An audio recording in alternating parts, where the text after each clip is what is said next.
하나님의 말씀은 창세기 35장 23절에서 28절입니다. 창세기 35장 23절. 레아의 아들들은 야곱의 장자 르벤과 그 다음 시몬과 레위와 유다와 이사갈과 스불론이요. 라헬의 아들들은 요셉과 베냐민이며 라헬의 여종 빌하의 아들들은 단과 납달리요. 레아의 여종 실라의 아들들은 갓과 아셀이니 이들은 야곱의 아들들이요 아따단 땅에서 그에게 나온 자라. 야곱이 기랏 아르바의 마므레로 가서 그의 아버지 이삭에게 이르렀으니 기랏 아르바는 곧 아브라함과 이삭이 거류하던 헤브론이더라. 이삭의 나이가 180세라. 이삭이 그의 아들 이삭이 나이가 들고 늙어 기운이 다함에 죽어 자기 열조에게로 돌아가니 같이 그의 아들 에서와 야곱이 그를 장사하였더라.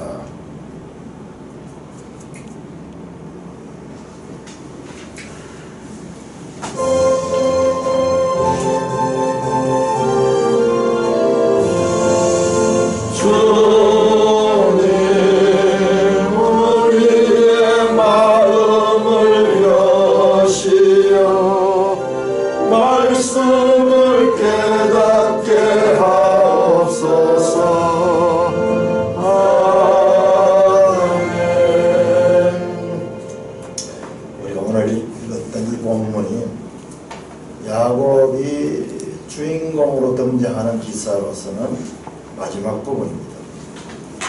야곱이 뒤에도 계속 나옵니다. 그러나 아들들이 주체가 되고 야곱은 그 아버지로서 좀 뒤로 물러나 있습니다. 그래서 우리 성경 신학자들은 이 35장까지를 야곱 기사로 그렇게 봅니다. 마지막이 오늘 읽었던 23절에서 26절까지 12아들들, 그냥 야곱의 아들들이지만 우리는 구속사적으로 봐야 됩니다. 자, 이들이 바로 앞으로 출애굽기에서 등장하게 될 이스라엘 민족의 조상들이다 하는 것을 알게 됩니다. 그리고 야곱이 헤브론에 들어가고 이삭이 나이 180세. 이삭이 죽고 이제 야곱과 그 아들 예서가 그를 장사하는 내용으로 진행합니다. 그러니까 성경에 보면은 아브라함의 이 죽음, 사라의 죽음, 그리고 이삭의 죽음, 앞으로 야곱의 죽음, 요셉의 죽음 다 나옵니다. 성경을 보면은 우리 인생이 누구인가가 보입니다. 한때 이 땅 가운데서 아주 주도적인 역할을 했던 자들도 다 죽음 앞에 땅에 묻히고 일시적이었음을 우리는 성경을 통해서 알게 됩니다. 계속 성경을 보다 보면은 성경 안에서 우리 자신의 참모습이 어떠한 존재가, 때로는 우리는요 이 땅에서 우리가 주인인 것 같고 영원히 사는 것 같은 그런 마음으로 살아갈 때가 많이 있어요. 착각하는 거죠. 죄가 우리를 지배해버리면요 다른 게 보이잖아요. 그런 성경을 통해서 보면은 우리 자신이 교만하고 싶어도 교만할 수 없는 그와 같은 존재인 것을 확인하게 됩니다. 우리가 지난 2달 동안 2020년도 1월부터 지금 마지막 2월 29일까지 그렇게 해서 창세기를 공부를 했습니다. 돌이켜보면 그 창세기 11장까지의 그 원역사와 그리고 12장부터 쪽장사가 연결되는 그 내용입니다. 우리가 37장부터는 9월달에 가서 이제 다시 또 나옵니다. 그때 가서 이제 더 자세하게 보고, 제가 이 창세기를 요번에 새롭게 2달 동안 공부를 하면서 느꼈던 게, 야, 내 자신의 사고에 대한 반성이었어요. 우리는 알게 모르게 생각을 어떤 식으로 하냐 그러면 사고방식이 헬라 사상적인 것과 같은 사고방식을 가지고 있습니다. 왜냐 그러면 우리가 이 땅에서 살아가면서 경험되는 여러 기관들이나 그런 일들이요, 헬라적인 그런 사고체계 속에서 일어나고 있습니다. 우리 학교 가면요, 학교에서 배우는 공부들이 이게 근원을 따져보면 이 그리스 이 헬라 사상에 기초를 하고 있는 것을 알게 돼요. 그 성경을 보면은 좀 우리가 보기에는 너무 으스루하게 되는 것 같아요. 하나님 말씀이라는 게 뭐 이렇게 딱 분명하게 뭔가 이렇게 지시하지 않고 사람들 살았던 이야기를 쭉 하고 있는 거예요. 왜 이런 이야기가 하나님 말씀이 될까? 왜 분명하게 이렇게 분명하게 말씀을 제시하지 않고 그냥 이 사람들의 삶의 이야기를 쭉 나열하면서 그것이 어떻게 하나님 말씀이 되는가? 우리 나라 가요를 보면은 제가 요즘 이렇게 가요를 이렇게 같이 사람들 가다 보면 전 노래잖아요. 늘 뭐 버스 같은 거 타고 여행 가면은 늘 노래고 이렇게 하는데 그 노래를 들으면서 가사를 새로 생각해 봤는데 가사가 참 우리나라 가사가 대단한 시적인 그런 가사를 가요. 특히 옛날 도로시도 가사들이 울고 넘는 박달재입니까? 거기 보면 가사에 그런 나오죠. 도토리 묵을 쏴서 허리춤에 달아주는 이 주인공이 지금 먼 길을 떠나는데 부인인지 어머니일 거야. 어머니가 잘 가라 뭐 이런 이야기가 아니고 도토리 묵을 사서 허리춤에 달아주는 그 장면을 기억하면서 그 노래를 한 거예요. 도토리 묵을 사서 허리춤에 달아주는 그 자체는요, 그냥 뭐 일어나는 일이에요. 우리가 흔히 볼 수 있는 그런 일들이에요. 그렇지만 이걸 조금 더 깊이 들여다보면 그 도토리 묵을 사기 위해서 그 어머니가 그 도토리를 줍고 또는 따고 그 다음에 그것을 또 말리고 또 갈아가지고 이런 묵을 쑤는 그 과정, 이 금방 되는 거 아니에요. 인스턴트 아니에요. 그리고 그것을 묵을 만들어가지고 묵을 만드는 정성을 들여야 되잖아요. 함부로 할 수 없잖아요. 그 물량이라든지 불 조절이라든지 이런 걸 잘 해가지고 좋은 묵을 만들고 그 묵을 먹고 길 떠나는 사람이 그 뱃속이 그 묵으로 든든히 채워진 것까지 내다보고 있는 마음이 그 가사 속에 담겨 있는 거예요. 도토리 묵을 싸서 허리춤에 달아주는, 그냥 그 아들을 뭐 사랑한다 뭐 그런 말로 표현하지 않더라도 그 행동 하나 자체가 그 속에 말로 표현하는 것보다도 훨씬 더 깊고 넓은 그 사랑하는 마음이 그 속에 담겨 있는 거예요.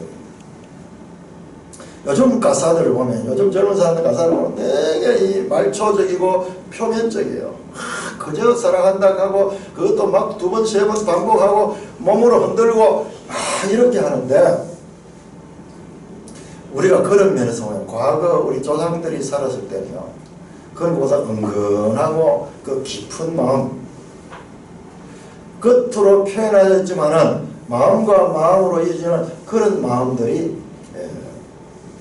많이 있었는데 요즘 그런 것들이 많이 없은 이유가 뭐냐 그러면은 우리가 생각하는 이게 전부 다 헬라적인 그런 생각을 하게 되는 거죠. 헬라적인 건요 되게 직선적이고 조직적이고 분명합니다. 그래서 확인하고 연구하고 분석해가지고 답을 끄잡아내고 뭐 이런 거예요. 그러니까 거기에는 신비라든지 사랑이라든지 뭔가 보이지 않는 그런 감정 같은 것은 그 속에 담기가 쉽지 않아요.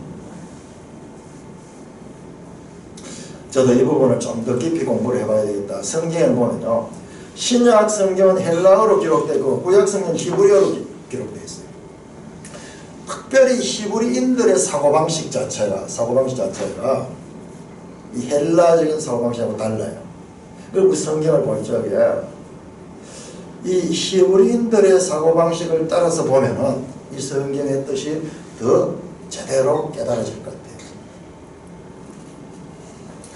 은근하고 어수룩한 이야기 같지만요, 이 구약 성경 이야기들요, 계속 하나의 진원지가 있고 원점이 있고 그 원점을 둘러싸고 계속 마치 파문이 일어나듯이 그런 이 확장된 울림이 있는 그런 구조로 되어 있다는 것을 알게 됩니다. 자, 언뜻 한번 봅시다. 우리가 야곱 기사를 읽으면서 야곱이 도망가잖아요. 형으로부터 그 살해 위협을 받아서 도망가고 있잖아요.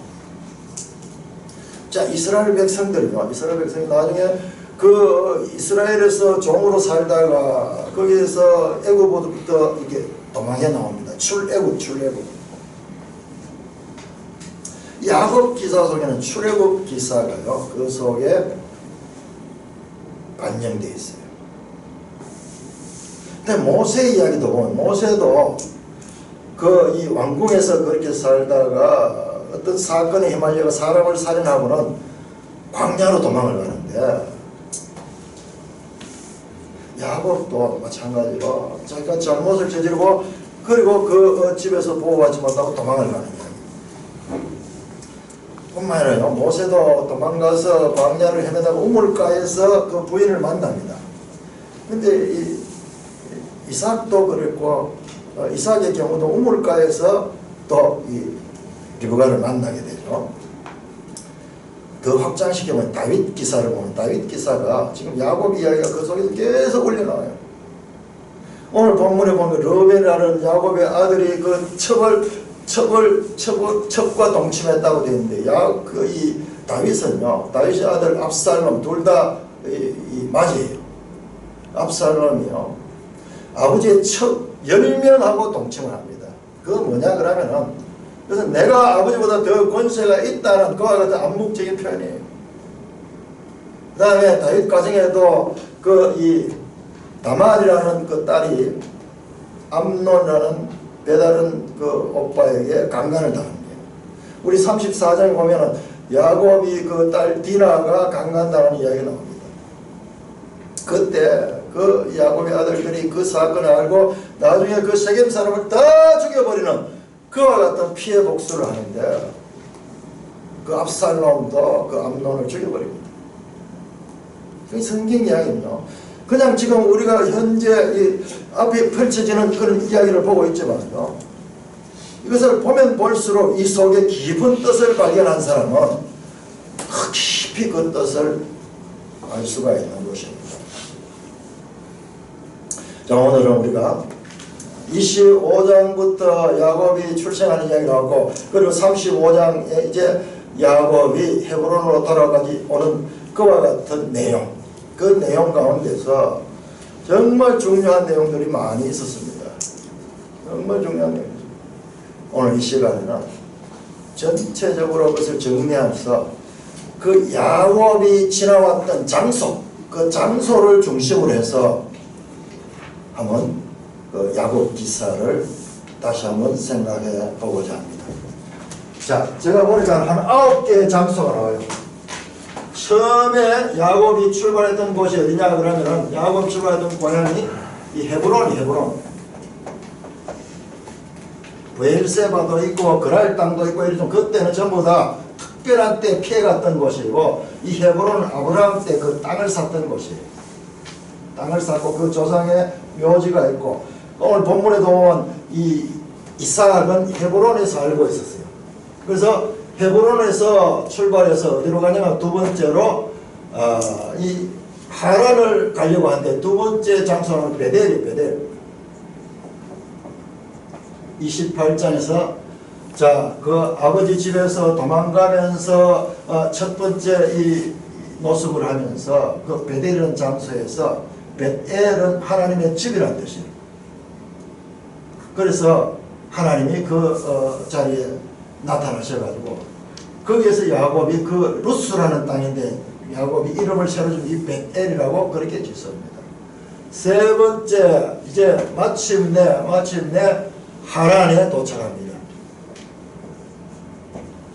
헤브론에서 하란까지 가는 길은 한 달 정도 걸리는 먼 길이에요. 그러니까 그 중간에 여러 곳에서 잠을 잤을 것이고 여러 곳을 거쳐갔을 것인데 딴 이야기 안 나옵니다. 단지 베델 이야기와 그리고 마침내 하란에 갔던 이야기가 나옵니다.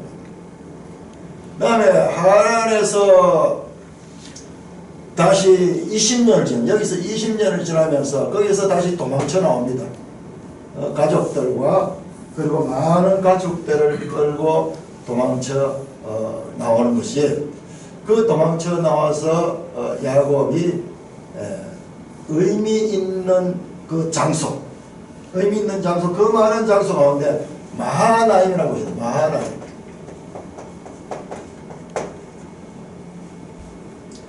그리고 이 마하나임과 거의 별로 멀리 떨어져 있지 않은 장소인데 그 장소 약복 강가에서 버니엘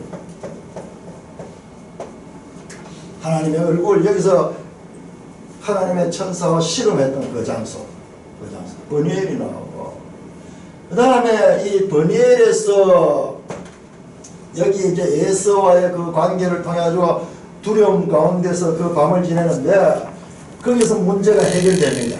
33장에서 문제가 다 해결되고 이제 라반이 추격하는 것도 끝이 나고 그리고 예서가 자기를 공격하는 것도 끝이 나고 큰 한숨을 돌리고 그 다음에 가는 곳이 어디냐 그러면 숫곳을 숫곳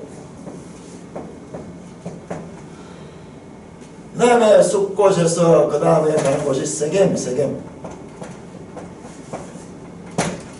그 다음에 세겜에서 쫓겨갑니다. 세겜에서 이제 잘 편안하게 살려고 했는데 세겜에서 큰 사건이 생겨가지고 이제 온 가족이 전멸될 그런 위기에 처해서 세겜에서 어디로 가느냐 8번째 그때 다시 가는 장소가 여기 베델로 갑니다. 베델. 그리고 최종적으로 오늘 다시 아버지의 집으로 간 것이 9번째 헤브론이에요. 무수한 장소들이 있지만은 여기에 등장하는 장소들은 야곱 기사의 특별한 그와 같은 의미를 가진 그와 같은 장소입니다. 첫째로 우리 헤브론부터 합니다. 자, 헤브론은 어떤 곳이냐? 헤브론은 우리 앞에서 봤듯이 아브라함 때 그 땅을 구입했던 그 장소입니다.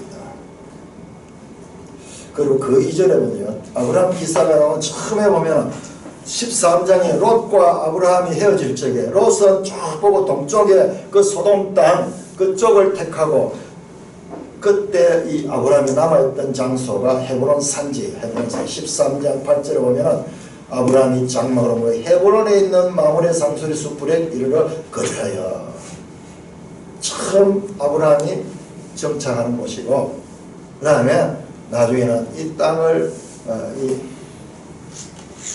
값을 치르고 땅을 사잖아요.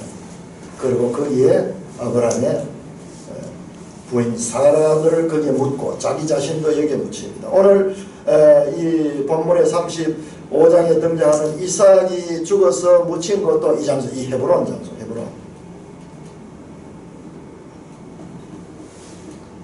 헤브론은 나중에 다윗 왕 시대에 다윗이 처음 예루살렘으로 가기 전에 그 이 헤브론을 수도로 해서 7년 동안 왕으로서 통치하던 장소가 이 헤브론입니다.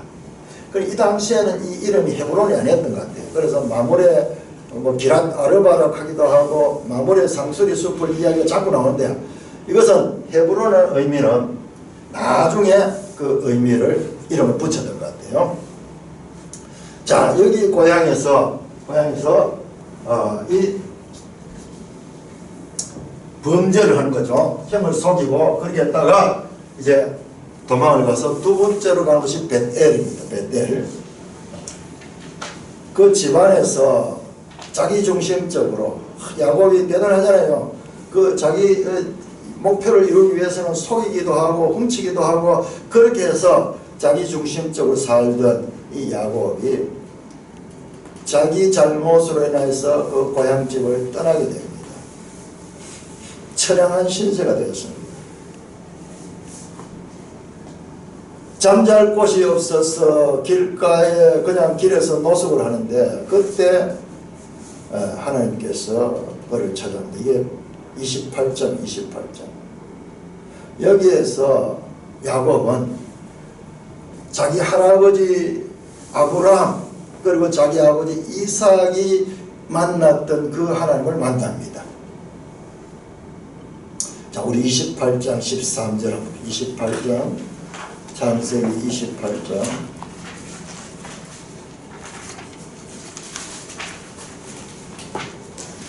13절에서 15절에 보시면 13절 또 본적 여호와께서 거기에 서서 나는 여호와니 너의 조부 아브라함의 하나님이요 이삭의 하나님이라. 내가 누워있는 땅을 내가 너와 네 자손에게 주리니. 자, 땅과 자손. 자, 우리는 이 창세기를 보면서 이걸 놓치면 안 됩니다. 땅 내용을 아무리 많이 알아도 창세기 끝까지 하는 땅과 자손에 대한 약속, 즉 땅과 자손은 뭐냐? 하나님 나라, 하나님 나라. 14절 내 자손이, 그리고 15절에도 저 중간에 너를 이끌어 이 땅으로 돌아오게 할지라. 하나님께서 이 땅과 자손에 대한 이야기를 한대요. 야곱은 그 뜻을 제대로 알지 못해요. 자기를 보호해 주겠다는 거예요. 그리고 이 땅으로 돌아오겠다는 것입니다. 하나님께서 자손을 말하고 땅을 이야기할 때는 지금 더 멀리 내려. 야곱은 그것까지 볼 수 없어요. 그 하나님을 만나고 야곱이요 하나님께 서원 기도를 합니다. 그래서 21절을 보면은 내가 평안히 아버지의 집으로 돌아오게 하시면 여호와께서 나의 하나님이 되실 것이요 내가 기둥을 세운 이 돌이 하나님의 집이 될 것이요.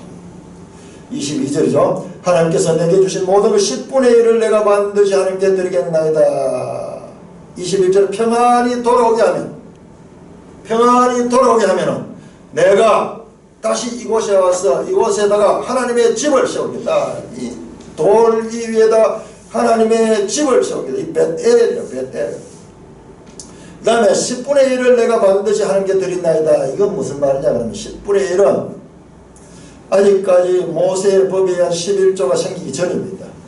그럼 이 11분의 1은 뭐냐 그러면 그 당시에 왕에게 바치는 그와 같은 세금이요. 왕에게 세금을 바칠 때 그 세금의 10분의 1을 바치는 거예요. 그러니까 그 말은 내가 당신을 나의 왕으로 인정하겠습니다. 그리고 이곳은 당신의 궁전, 집이 될 것이고 내가 당신을 나의 왕으로 인정하겠습니다. 그렇게 서원을 합니다. 자, 이때 오늘날로 보면 야곱은 거듭나는 거예요. 거듭. 하나님을 인격적으로 체험합니다.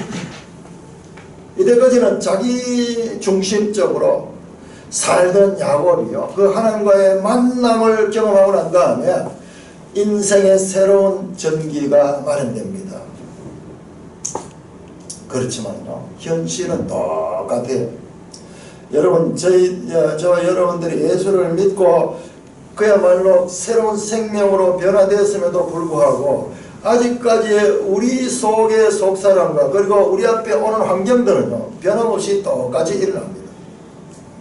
자, 그래서 이 과정을 거쳐서 하란에 도착. 하란 먼 길이죠. 이 하란 외삼촌의 집 라반의 집 그 하란으로 올라가게 됩니다.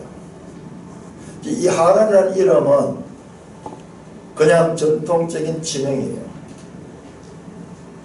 이 하람에 거주하는 사람은 아람 사람 라반이가 아람카는 나라가요. 이 유명한 나라잖아요. 그 오늘날 시리아인데 이 아람이라는 말 속에는 좀 속이다 하는 그런 뜻이 그 속에 들어있어요. 야곱은 남을 속일 잘하는 자인데 여기 가서 자기보다 훨씬 더 강자를 만납니다. 속임의 명수를 만납니다. 그 속에서 살면서 여러 번 속임을 당하죠. 거기에서 종으로 20년을 지내면서 거기에서 11아들과 딸 하나를 얻어가지고, 그리고 거기에서 많은 가축들을 얻습니다. 자, 이 하란에서 야곱의 기사를 자세히 보면 거기에 반복해서 등장하는 단어가 나오는데, 반복해서 등장하는 단어가 아바드라는 단어인데, 이 아바드는 뭐냐? 섬기다. 요건 명사화되면 여기는 종이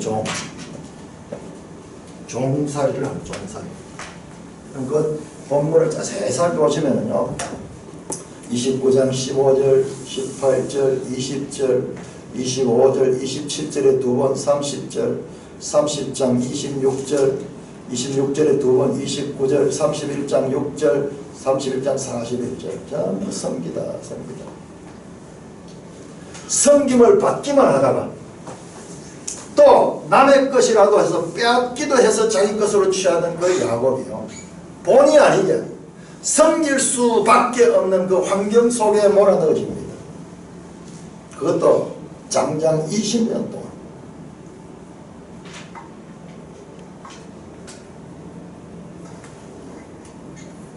이 기간 동안 야곱은 자신의 것을 가지지 못하고 종으로 섬깁니다. 하란에서 종의 삶 20년 동안 야곱은 그 20년 후에 다시 도망자 신세로 하란을 떠납니다. 그 외삼촌이 지독한 사람입니다. 그렇게 해서 자꾸 변개하고, 여기 있다가는 우리가 아무것도 없겠구나. 그래서 이 라반의 딸들, 즉 그 야곱의 아내와 합한 생각을 가지고 다시 거기서 도망해옵니다. 31장입니다. 자, 31장 18절입니다. 31장 18절.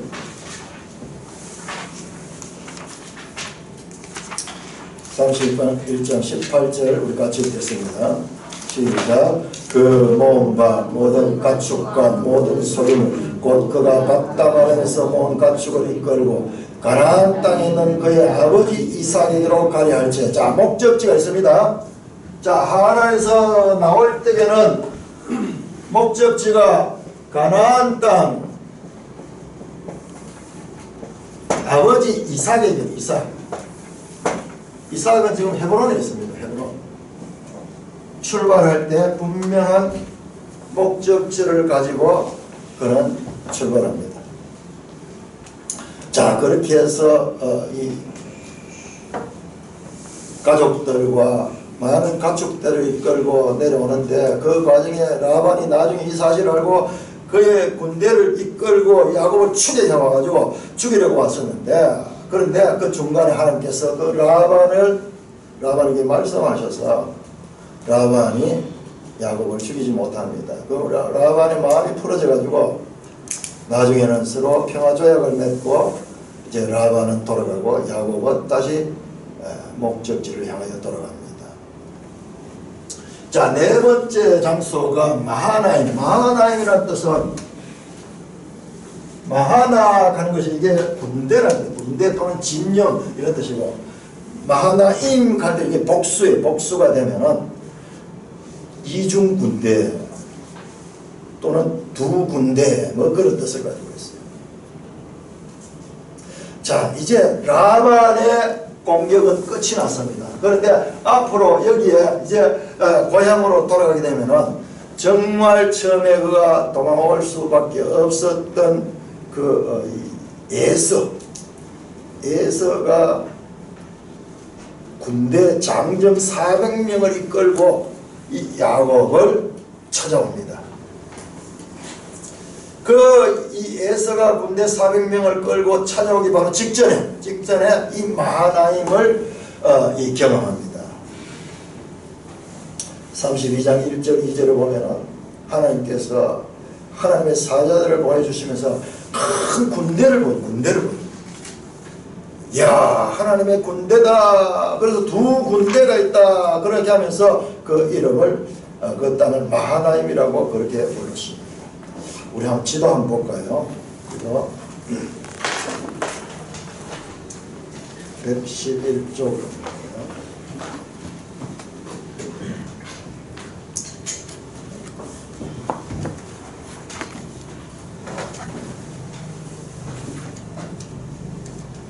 (109쪽을) 보시면은 성경의 이 이야기는요, 이야기는 역사적이고 지리적이고 사실적인 것과 같은 내용들입니다. 자, 109쪽을 보시면 하란이 나오죠. 하란 저 위에 하란이 나오고, 그건 이제 아브라함이 이주했던 곳이고, 지금 야곱은 111쪽을 보시면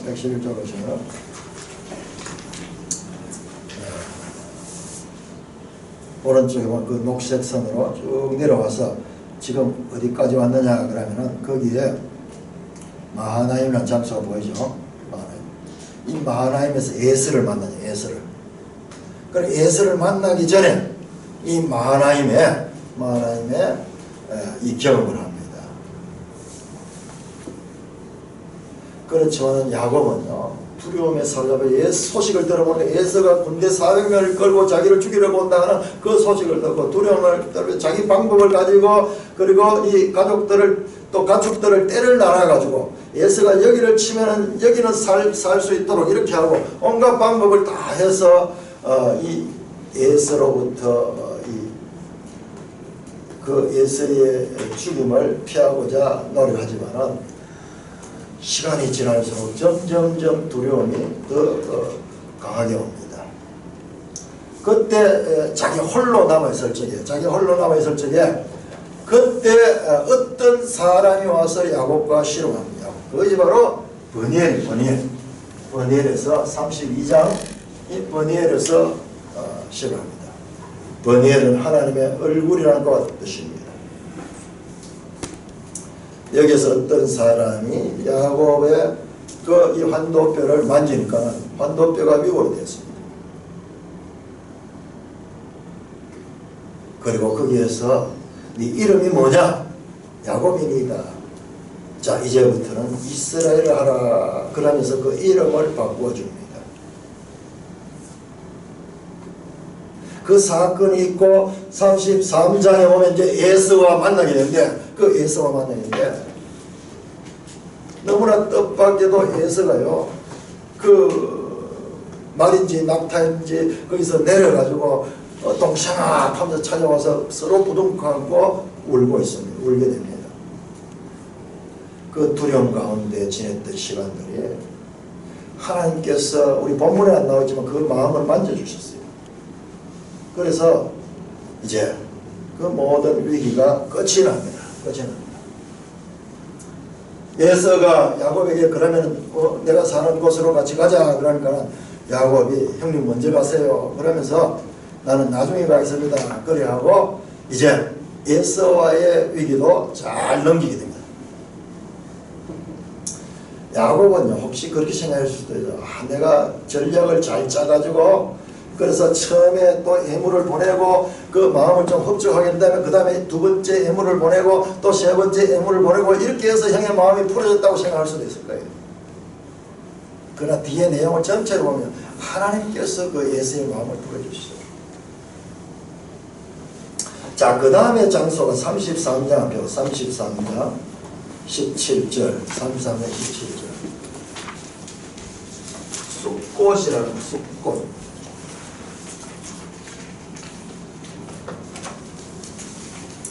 이제 그 외삼촌으로부터의 그 위험도 이제 끝이 나고 이제 자기 형 그 에서로부터의 위험도 끝이 났습니다. 그를 옥죄려오고 그를 두렵게 하던 모든 어떤 대적들이 이제 떠나갔습니다. 자, 그것이 바로 그 다음에 어떻게 했는가 33장 17절 같이 읽습니다. 시작. 야곱은 숫곳에 이르러 자기를 위하여 집을 짓고 그의 가축을 위하여 우리간을 지었으므로 그 땅 이름을 숫곳이라 부르더라. 야곱이 밧다마리부터 거기까지 그 땅 이름을 숫곳이라고 하는데 숫곳이라는 뜻은 우리간이라는 뜻이 우리간.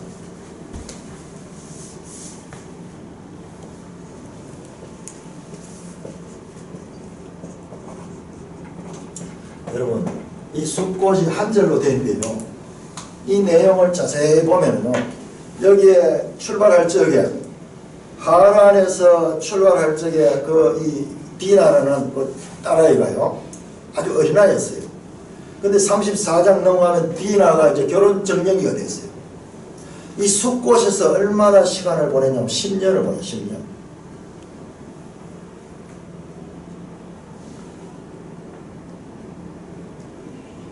근데 야곱이 숲곳에서 뭘 했냐, 자기를 위하여 집을 지었다. 이걸 볼 적에는 성경에서 지금 이걸 기록해 놓을 때는 하나님께서 뭔가를 찌르고 있는 거예요. 야곱은 돌아오면 제일 먼저 하나님의 집을 짓겠다고 베델에서 서원했습니다. 그런데 그 서원은 까맣게 위기 때 지금 하나님 앞에 간절히 기도했는데 그와 같은 것을 다 잊어버리고 이제 숲곳에 이르러서, 숲곳이 어딘가 보세요. 숲곳은 가나안 땅이 아니에요. 111쪽 숲곳은 아직 요단 동쪽이 요단 동쪽. 거기에서 집을 지었다. 이 유목민들은 집을 짓지 않고 계속 이동하는데 텐트를 치는데 여기서 건축했고요. 그럼 우리간도 지었고 여기에서 사업을 크게 벌렸어요. 그리고 여기에서 이제 계속 죽치고 여기에서 그 세월을 자기의 마지막 인생을 보내려고 생각했는지도 모르겠어요.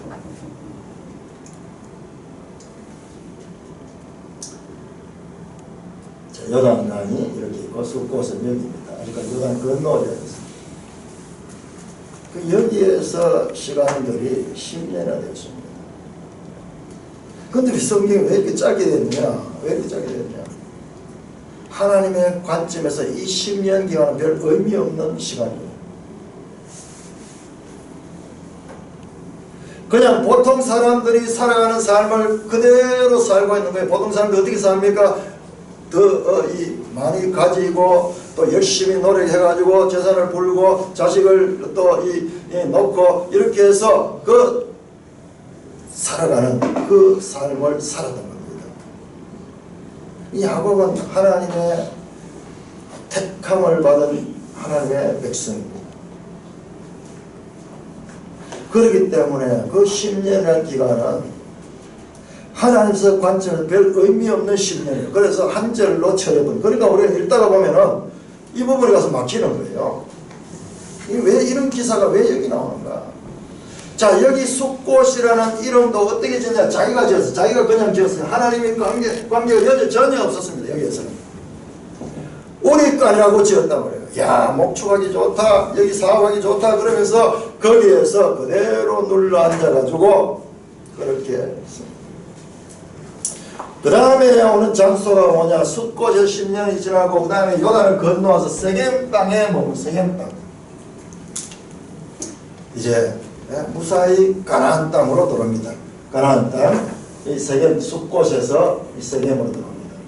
여기서 10년 동안 이 목초지 좋은 곳에서 목축을 많이 했을 것 같아요. 그리고 재산 더 많이 누르고 그리고 여기보다도 더 좀 목축하는 사람들 계속 이동하자. 이동. 그래서 갔는지 이 세겜으로 이렇게 갑니다. 그것이 33장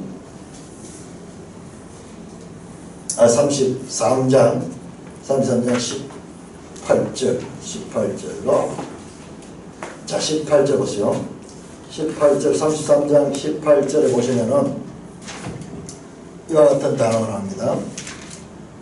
33장 18절에 보면 비로소요 야곱이 밧담 아람에서부터 평안히 가나안 땅 세겜 성읍에 이르렀다.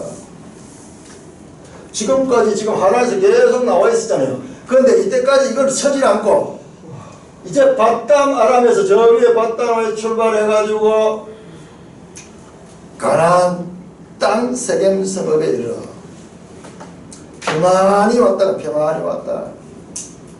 평안히 가나안 땅 세겜 성읍에 있다. 이 말씀도 지금 여기에요. 지금 야곱에게 지금 뭔가를 걸고 있는 거예요. 왜냐? 28장에서 그 베델에서 야곱이 서원했거든. 하나님 나를 평안히 이 땅에 들어오게 하시면 내가 이곳에 하나님의 집을 짓겠습니다. 그리고 하나님께 11조를 드리겠습니다. 그렇게 서원했던 거예요. 서원했던 거예요. 그런데 그 서원대로 지금 평안히 하나님께서 지금 그를 가나안 땅으로 돌아오게 했습니다. 약 30년 만에 가나안 땅으로 돌아왔습니다. 그런데 야곱은 전혀 그 자기 서원을 잃어버리고 그 세겜에서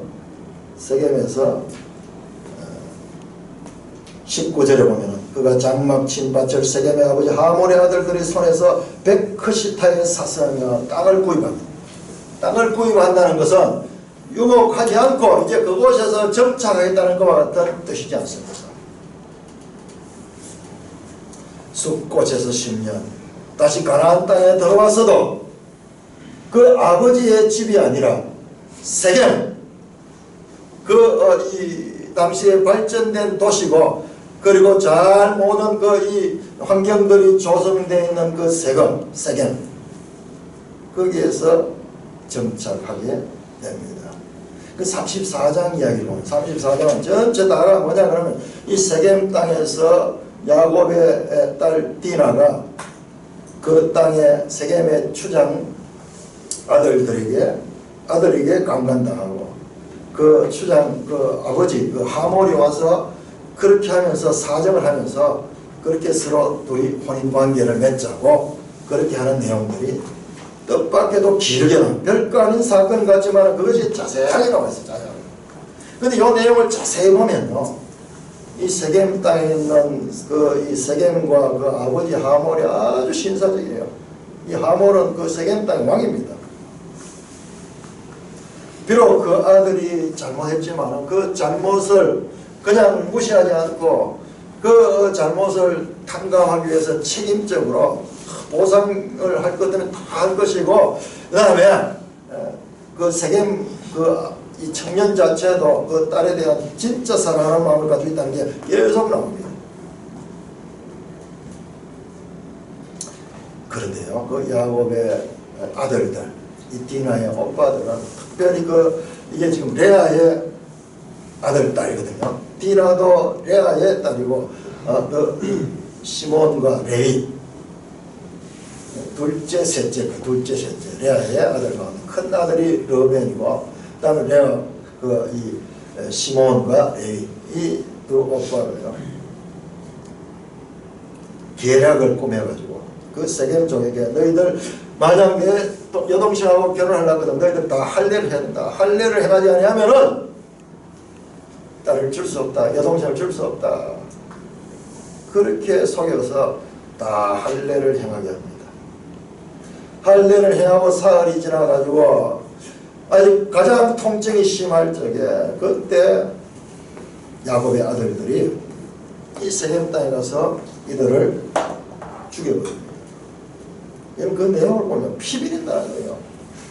남자들을 다 죽여버리고 죽일 뿐만 아니라 거기에 있는 모든 이 물품들을 다 약탈해가지고 오고, 그리고 여자들과 어린아이들을 끌고 와서 포로로 잡아가지고 데리고 내려옵니다.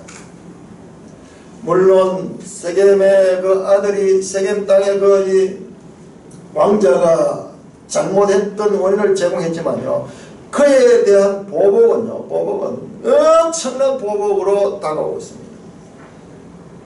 이 내용을 자세히 보면 이게 바로 라멕의 노래, 라멕. 우리 저 창세기 4장에 나왔던 가인의 아들 가운데 라멕이라는 자가 있어가지고 그 라멕인 자가 이렇게 노래합니다. 누구든지 내한테 덤겨가지고 조금만 상처만 내봐라. 나는 그를 죽여버리겠다. 보복하되 100배 1000배 복수하겠다던 그 라멕의 노래라 야곱의 아들들의 삶을 통하여 울려나오고 있습니다.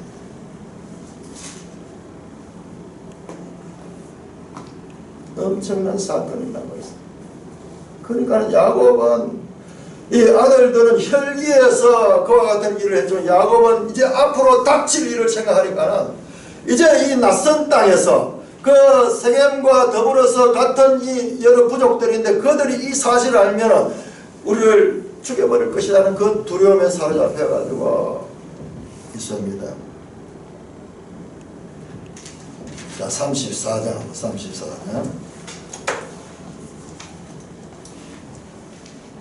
34장 30절부터 그 사건에 대한 이야기를 들은 야곱이 시몬과 레에게 이르되 너희가 내게 화를 끼쳐 나로 하여금 이 땅의 주민 곧 가나안 족속과 브리스 족속에게 악취를 내게 했도다. 나는 수가 적은즉 그들이 모여 나를 치고 나를 죽이리니 그러면 나와 내 집이 멸망하리라. 야곱 이렇게 어려운 삶을 거쳐가지고 이제 여기서 정착해서 잘 살려고 하는데 뜻밖의 엄청난 사건은 지금보다 더 어려워요. 이제는 이 사람들의 복수는 온 야곱 혼자가 대상이 아니고 그 가족들과 그 모든 재산까지 다 빼앗고 죽일 것이다. 그런 두려움으로 일어나게 됩니다. 30절에 그러면 나와 내 집이 멸망하리라. 31절 보세요. 31절 같이 있습니다. 시작. 그들이 이르되 그가 우리 누이를 장녀같이 대우함이 옳으니까 요만 한마디 딱 나와요. 그 아들들이요, 이거 아버지가 그렇게 두려워하면서 이야기하는데 그 아들들은 우리 누이를 장녀같이 대우함이 옳으니까 한마디 딱 나오고 딴 장면. 이 속에요, 이 속에서 우리 장세기 앞으로 어떻게 펼쳐질 것인가 암시가 들어있어요. 그러니까 이게 헬라적인 그런 방법이 아니에요. 쫙 보면요, 여기저기 뭔가 이렇게 던져놨는데 이게 저 뒤에 가서 제대로 그 답이 나오는 거예요. 아버지를 향하여 반항하면서 그렇게 내뱉는 그 말 속에 뭘 예상해야 되나? 앞으로 이 아들들과 아버지의 관계가 어떻게 될 것인가가 여기에 암시되어 있는 거예요. 이게 영화 같은 데서 나오는 복선이에요. 복선. 창세기를 보면 이 복선을 발견할 수 있어요. 우리가 창세기 11장 12장 들어가기 전에 11장 30절에 그 이 데라의 후손이 나오고 아브라함의 아내 그 사레에 대한 이야기, 사레는 잉태하지 못했다 하는 그 내용이 짤막하게 나와 있잖아요. 근데 그것이 계속 아브라함 기사에서 그 아들 문제가 가장 중요한 문제가 되듯이 지금 이 사건도 이 속에서 우리 누이를 창녀에 대하면 옳습니까? 그러면서 아버지께 대드는 이 장면에서 앞으로 펼쳐질 창세기의 내용들을 여기서 우리가 암시를 받을 수가 있습니다. 자, 이 숫곡과 세겜에서는요, 세겜은 하나님이 관계없는 땅이었어요. 전부 야곱이 이 지명도 정했고, 이 세겜이라는 이름 원래 있던 이름이고, 여기서는 야곱이 그냥 주저앉아 살려고 갔던 곳입니다. 숫곡과 세겜에서 야곱은 하나님을 잊어버리고 그곳에서 우리를 짓고 자기 집을 짓고 살았다가 다시 장소를 옮겨가지고 10년 동안 있다가 세겜으로 가서 세겜에서 또 땅을 사고 어떻게 보면요, 거기에서 참으로 정착할 수 있는 그런 기회를 얻었어요. 세겜의 왕가와 혼맥을 가지게 됐어요. 이 청년이요, 이 세겜이라는 이름의 이 청년이 보면 아주 신사적이에요. 자세히 내용을 보세요. 이제 낯선 땅에 와서 영주권도 얻고 그 뒤에 내용을 보면은 쭉 그림이 나와요. 자, 이 사람들도 이제 여기 들어와서 같이 우리하고 같이 이 영주하면서 거기에서 이 목축도 같이 하고 그리고 그들의 딸과 우리의 아들들이 서로 결혼하고 서로 이렇게 한 민족이 되자 하는 그런 제안들이 그 34장에 자세히 나옵니다. 세상적으로 야곱은요, 오히려 이곳에서 그의 뜻을 이룰 수가 있었을지도 모릅니다. 그러나 전혀 뜻밖의 사건으로 그는 이 세겜에서 도망치듯이 나와야 되었습니다. 35장. 그래서 도망쳐서 나와서 가는 곳이 어디냐 그러면 베델입니다. 베델. 이 세겜에서의 엄청난 사건은 야곱에게 무엇을 생각했는가? 예, 그가 처음 이 땅에 이 출발하면서 나왔던 그 하나님을 만났던 그 베델을 생각이 되는 거예요. 그 베델로 올라가. 35장 3절 한번 보시고 3절 35장 3절 같이 읽습니다. 시작. 우리가 일어나 베델로 올라가자 내 환난 날에 내게 응답하시며 내가 가는 길에서 나와 함께 하신 하나님께 내가 거기서 야곱이 비로소 여기서요 하나님이 나와 함께 하셨다는 것을 고백합니다. 지금까지 하나님이 늘 함께 하셨어요. 라반의 위협으로부터 보호해준 것도 하나님이고 에서의 위협으로부터 보호해준 것도 하나님이시고 모든 가운데서 하나님이 함께 해주는데 야곱은 몰랐던 거예요. 우리 성도들이요 거듭나서 하나님의 손길을 그 삶 가운데서 실제적으로 경험하면서 자신은 모르고 있는 경우가 얼마나 많은지 몰라요.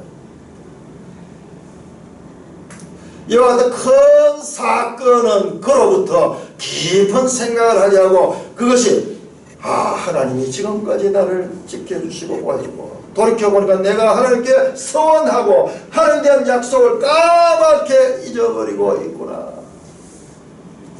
그리고 35장에 다시 한번 야곱의 이름을 이스라엘이라고 불러줍니다. 번외에서 이름을 불러줬잖아요. 번외에서 이름을 불러줬지만 그 이후에도 계속 야곱이 나와요. 야곱. 그러나 이 베델에서 다시 한번 하나님께서 야곱의 이름을 이스라엘로 말씀하고 난 다음부터는 보세요. 35장 21절 보세요. 21절 이스라엘이 다시 길을 떠났다. 22절 이스라엘이 그 땅에 거주할 적에 이스라엘이 이를 들었더라. 야곱의 이름이 이스라엘로 바뀝니다. 이미 이름은 브니엘에서 받았지만 베델에서 비로소 이제 이스라엘의 이름을 가지고 사는 겁니다.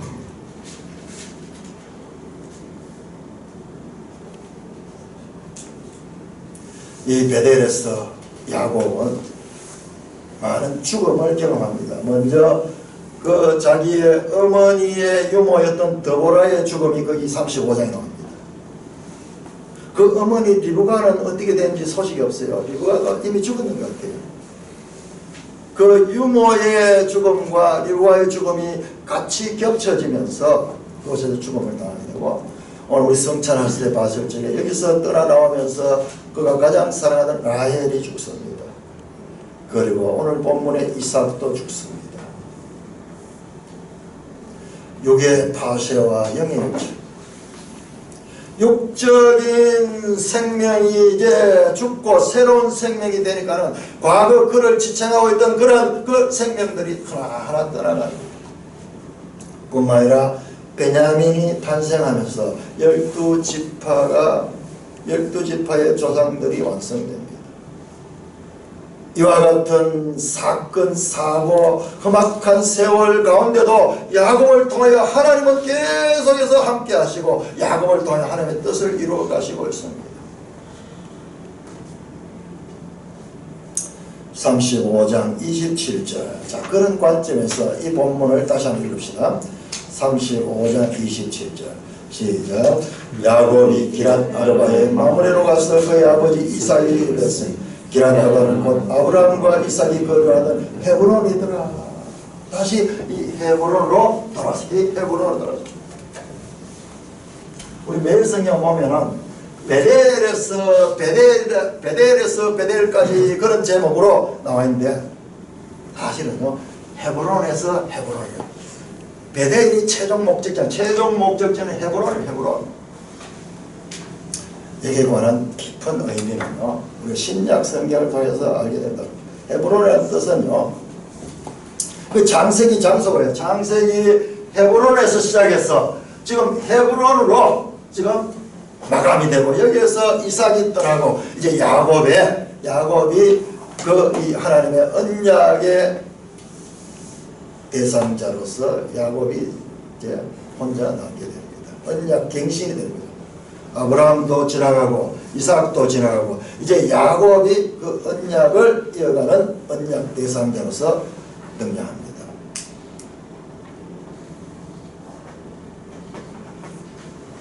헤브론이라는 뜻은요 친교하다 또는 연합하다는 그와 같은 뜻입니다.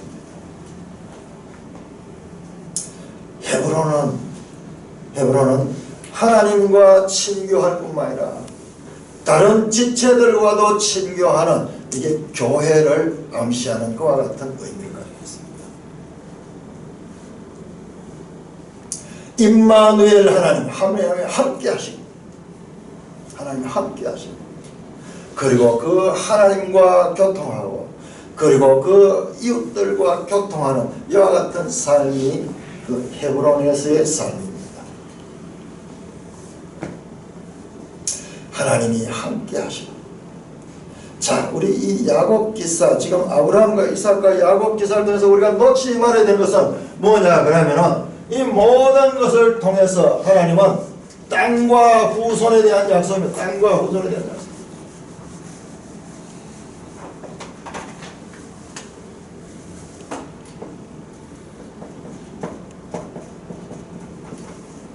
땅과 후손에 대한 약속은 결과적으로 뭐냐? 하나님 나라죠. 하나님 나라는 하나님이 함께하는 것입니다. 여러분들, 이 하나님이 함께하는 것이 뭐냐? 이 하나님이 함께하는 것이 바로 성막이 성막을 통해서 하나님이 이스라엘 백성과 함께하잖아요. 이것이 나중에 솔로몬 시대의 성전. 이것이 신약 성경의 대주제입니다. 마태복음 1장 23절. 마태복음 1장 23절.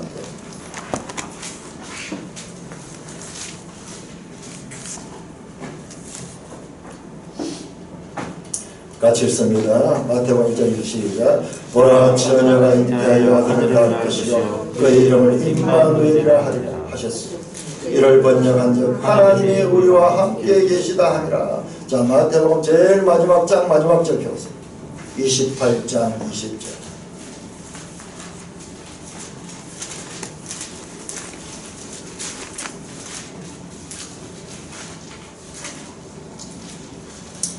시작. 내가 너에게 분부한 모든 것을 가르쳐 지키게 하라. 볼지어라 내가 세상 끝날까지 너희와 항상 함께 있으리라. 야, 베델에서 나타나서 그 야곱과 함께 하신 하나님이 계속 여기 지금 출발점. 이 출발했던 그 하나님의 임마누엘 함께 하심이 계속 이어지고 있으며 예수 그리스도를 통하여서 이 땅에 시작되는 겁니다. 자, 우리가 이제 내일부터 마가복음을 들어갑니다. 마가복음. 자, 마가복음과 창세기는 너무 멀리 있는 책이고 전혀 다른 이야기 같지만 그렇지 않습니다. 1장 15절. 마가복음 1장 15절.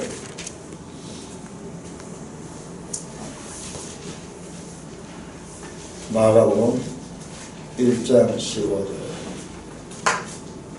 시작.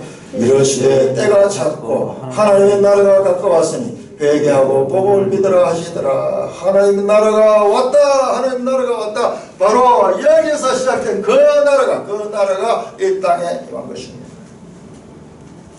이게 히브리적 사고에서 볼 적에 이게 보이는 거예요. 이걸 우리가 논리적으로 분석하고 헬라적인 관점으로 이게 보이잖아요. 계속 같은 이야기가 파문이 울리는데 원점에서 시작 창세기 나오는 이 원점이 있다 그러면 그것이 출애굽기를 통하여 다시 넓게 파장되고 다시 또 넓게 파장되고 이렇게 하면 저 신약까지 모든 성경 이와 같은 동심원을 이루는 그와 같은 내용들로 기록되어 있습니다. 사랑하는 형제 자매 여러분, 야곱의 삶의 과정에서 만나는 장소들은 이것이 바로 순례의 길이고 영적인 성장 과정입니다. 야곱에서 이스라엘로 바뀌는 것은 그냥 바뀌는 것이 아닙니다. 그냥 되는 것이 아닙니다. 그냥 구호로 이름을 지어줌으로 되는 것이 아니라 그게 삶의 순종이 더불어지게 비롯됩니다. 그게 되지 않을 때 어떻게 됩니까? 계속해서 그런 연단의 과정을 거치게 됩니다.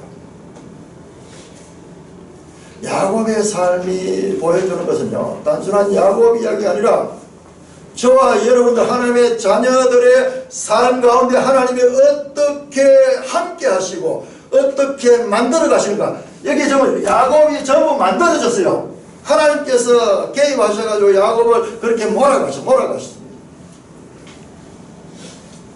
우리 매일성경 18쪽 한번 보세요. 매일성경 18쪽 창세기에 대한 해석이 나옵니다. 창세기에 대한 해석이 나오는데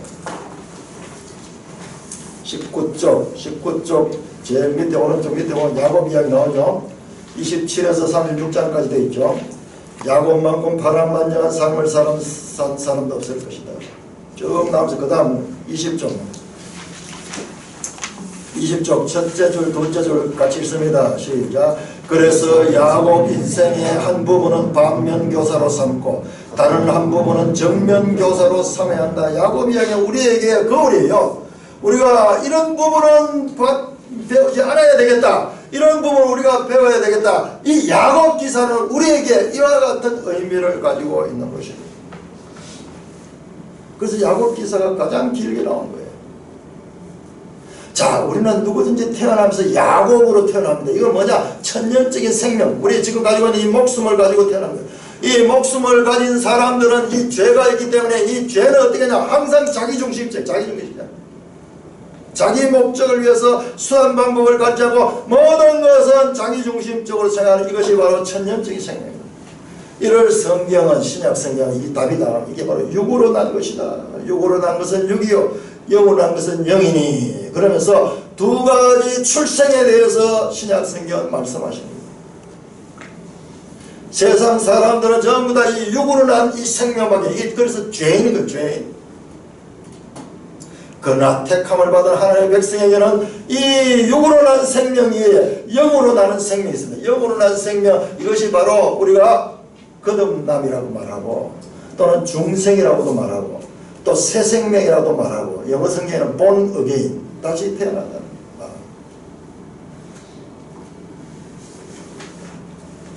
영으로 난 사람은 어떤 거냐? 영으로 난 사람 자기가 몰라요. 영으로 났는지 안 났는지 특별한 그런 체험이 없습니다. 바람이 성령으로 난 사람 다 일하니 바람이 어디서 와서 어디로 가는지 알지 못하듯이 영으로 난 사람도 그러하니라. 요한복음 3장에서 예수님께서 말씀하십니다. 그러면 영으로 난 사람은 어떤 사람인가? 야곱이 보입니다. 야곱. 거듭남에도 불구하고 계속 자기 생각과 자기 뜻을 따라 살다가 그대로 살게 버려두지 않고 숲곳에서 부유한 삶을 살고 세겜에서 정착해서 이 땅의 부유함과 풍요를 누리면서 사는 대로 그냥 내버려두지 않으시고 그곳에서 하나님은 뿔리냅니다. 하나님은 그의 삶을 통하여서 그를 찾아가시며 그를 이끌어내십니다. 모세오경은 제가 최근에 이제 봤는데 모세오경은 저 멀리 있는 구약 성경 그게 아니라 이 모세오경은 모든 성경 신구약 성경을 합쳐서 모든 성경의 원리 헬라적 사고는요 진화론적입니다. 진화론적인 사고도 그 헬라적 사고 뭐냐 과거의 것은 미개한 거고 그 다음에 점점 갈수록 발전하는 이게 선적으로 이렇게 보면서 옛날 것은 이 미개하고 부족한 것이고 현대로 오면 점점 발전하는 그와 같은 개념으로 봅니다. 우리 성경을 볼 때도 그래 말이에요. 구약은 흐릿한 옛날 것, 신약은 최신 것 그렇게 하면서 구약과 신약을 차별을 두는 경우가 많은데 우리가 성경을 공부하면 할수록 그게 아니다 합니다.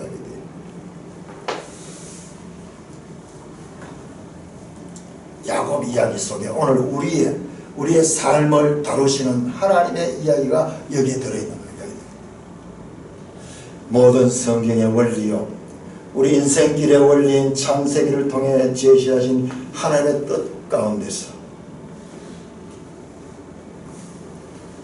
하나님 나를 이 땅에서도 이루어 가시는 저와 여러분 되기를 주님의 이름으로 축원합니다. 아멘. 하나님 아버지 지난 2달 동안 창세기를 우리가 공부했습니다.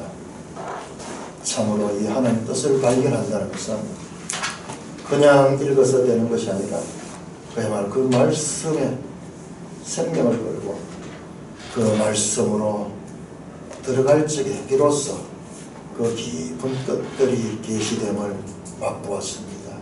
아버지 하나님, 이제 성경이 어떤 책인가 저희들 더 밝히 알게 하시며 이제 마가복음 공부하게 될 적에 참으로 이 창세기와 어떻게 연결되는지, 어떻게 하나님께서 이 창세기의 이 사건들이 신약을 통하여서 또 예수 그리스도 안에서 성취되는지 볼 수 있는 눈도 허락하여 주옵시며 이 하나님의 말씀 가운데 저희들이 더 깊어지고 그리고 변화된 삶을 살아갈 수 있도록 인도하여 주시옵소서. 예수님 이름으로 감사하며 기도드리옵나이다. 아멘.